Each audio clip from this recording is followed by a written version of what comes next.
Friends, अगर आप भी जून 2024 में अपना एग्ज़ाम देने वाले हो, वैसे तो दे ही रहे हो क्योंकि स्टार्ट हो चुकी है 7 तारीख से।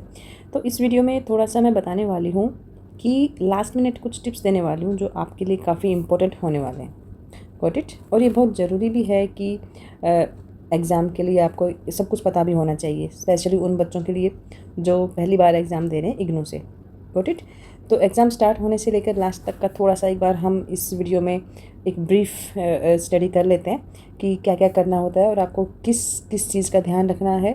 और अगर आपने पढ़ाई कम करी है, मीन्स पढ़ने का टाइम नहीं मिला या बिकॉज ऑफ एनी रीज़न अच्छे से स्टडी नहीं कर पाई, तो क्या करना है, तो हम इस बात का आज इसी बात पर हम आज डिस्कस करने वाले हैं।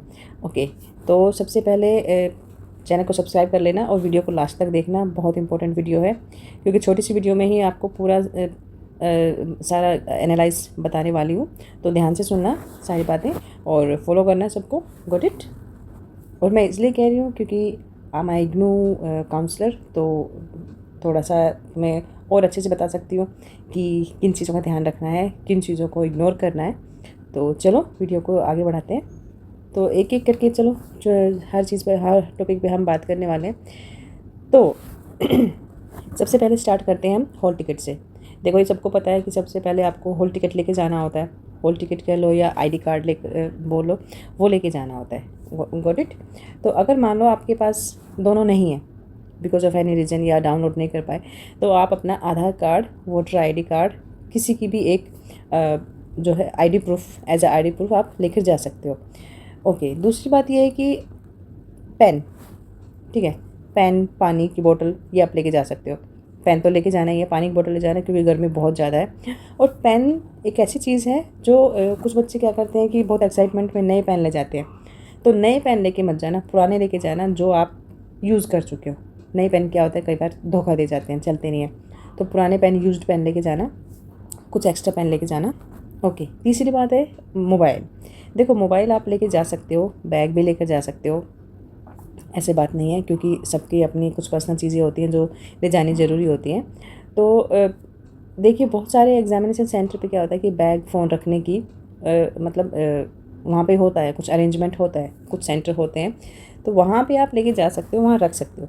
बट कहीं कहीं क्या होता है कि कई जगह ऐसी होती हैं, या बोलो कि कुछ सेंटर ऐसे होते हैं जहाँ आपको कुछ प्रॉब्लम हो सकती है। कहने का मतलब ये है कि हो सकता है आपको वहाँ पर कुछ अरेंजमेंट मिले ना मिले अपना फ़ोन सबमिट करने का और अपना बैग सबमिट करने का। Got it?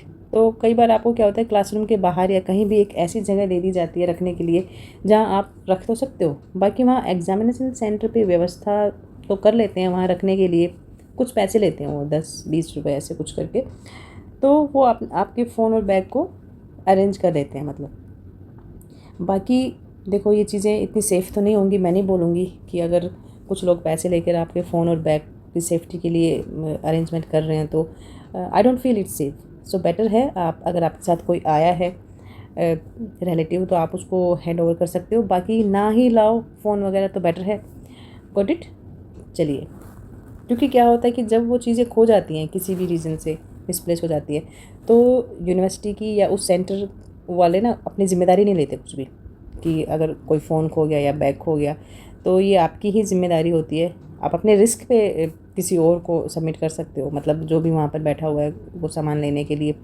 तीसरी चीज़ बता दें कि अगर आप लोग बिना पढ़े मतलब अगर थोड़ी ही पढ़ाई कर पाए हो, तो एक चीज़ बता देते हैं कि बहुत सारे लोगों के मन में ये होता है कि क्या चीटिंग कर सकते हैं? नहीं, चीटिंग नहीं कर सकते। देखो, इग्नू में चीटिंग होती होगी, बट नहीं नहीं होती, चीटिंग नहीं होता है।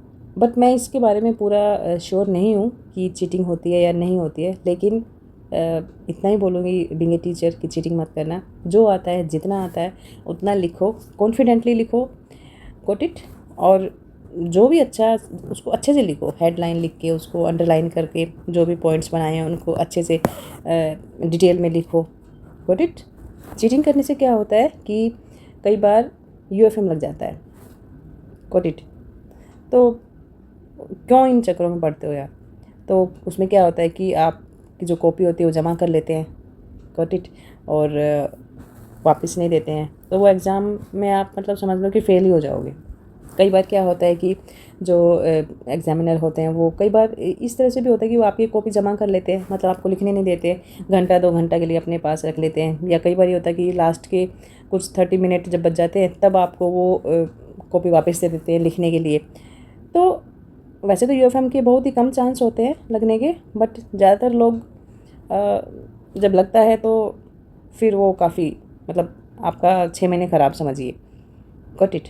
तो बाकी टीचर के ऊपर भी है कि वो वहाँ के लोग कैसे हैं।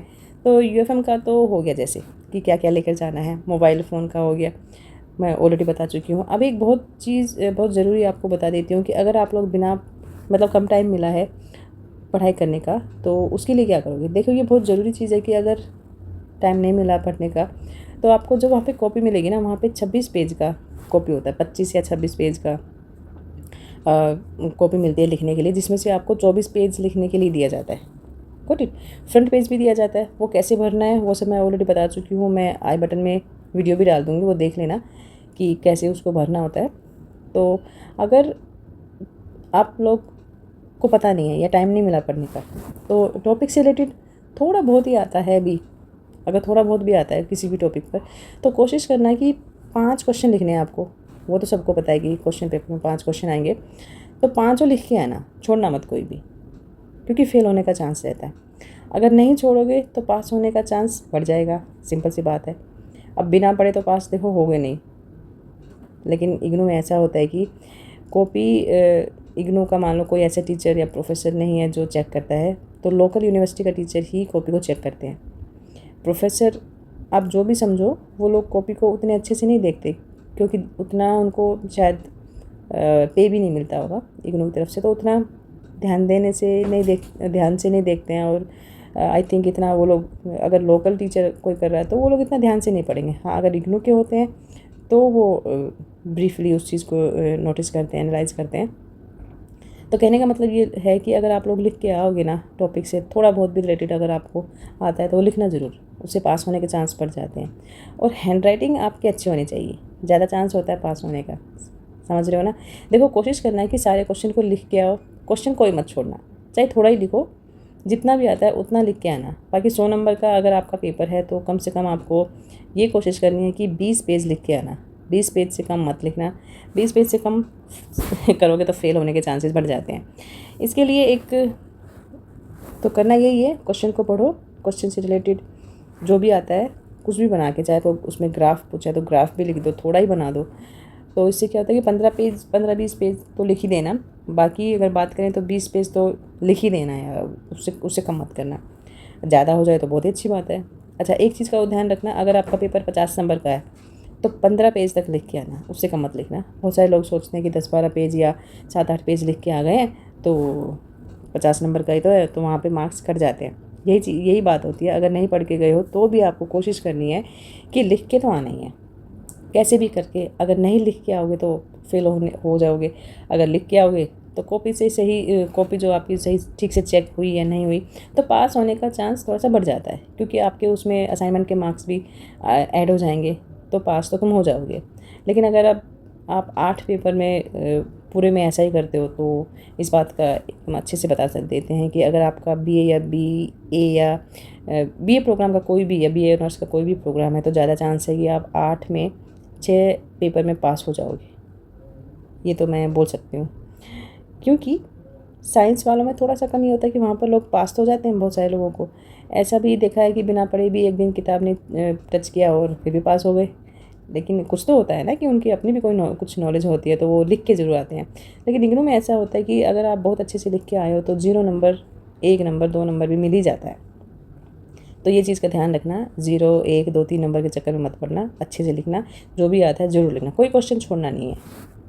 अच्छा, एक चीज़ और बहुत ज़रूरी है कि वहाँ पे आपको ना अटेंडेंस सीट मिलेगी, जिसको आप अटेंडेंस सीट, उस पर आपको अपना सिग्नेचर करना है। कॉपी नंबर यानी कि AB number, answer book number भरना होता है, उसको बहुत ध्यान से भरना। Got it. अपनी ही जगह पे लिखना। कई बार क्या होता है कि हम जल्दबाजी में या नर्वसनेस की वजह से हम किसी और की जगह पर अपना नाम लिख देते हैं, अपना एनरोलमेंट नंबर लिख देते हैं। तो इस चीज़ का ध्यान रखना, क्योंकि इसी से आपका रिजल्ट बनता है। तो ये बहुत ज़रूरी चीज़ है। बाकी एक चीज़ पर और ध्यान रखना है कि आपकी कॉपी पे टीचर जो भी है ना वहाँ पे, जो भी आपकी रूम में जो भी टीचर की ड्यूटी लगी होती है उसके सिग्नेचर ज़रूर होने चाहिए, ये चीज़ मिस मत होने देना। अच्छा, और आगे पीछे दोनों साइड कॉपी के सिग्नेचर होता है जो टीचर होते हैं उनके, तो इस चीज़ को देख लेना और इन चीज़ों को ध्यान रखते हुए फ्रंट पेज को भी अच्छे से फिल करना। इसका वीडियो मैं दोबारा से बता रही हूँ, मैं आई बटन में भी डाल दूँगी और वीडियो के लास्ट में भी डाल दूँगी। तो वो बहुत इंपॉर्टेंट पेपर है, उसको अच्छे से, इम्पोर्टेंट पेपर है तो ध्यान से भरना उसको। ओके, एक चीज़ समझ में आ गई होगी कि एकदम शांत बैठ के लिखना है, शांत मन से स्टार्ट करना है और घबराना नहीं है बिल्कुल भी, और नहीं तो एग्ज़ाम में फ़ेल हो जाओगे। जो नहीं आएगा वो भी नहीं लिख, जो आएगा आपको वो भी नहीं लिख पाओगे नर्वसनेस के चक्कर में।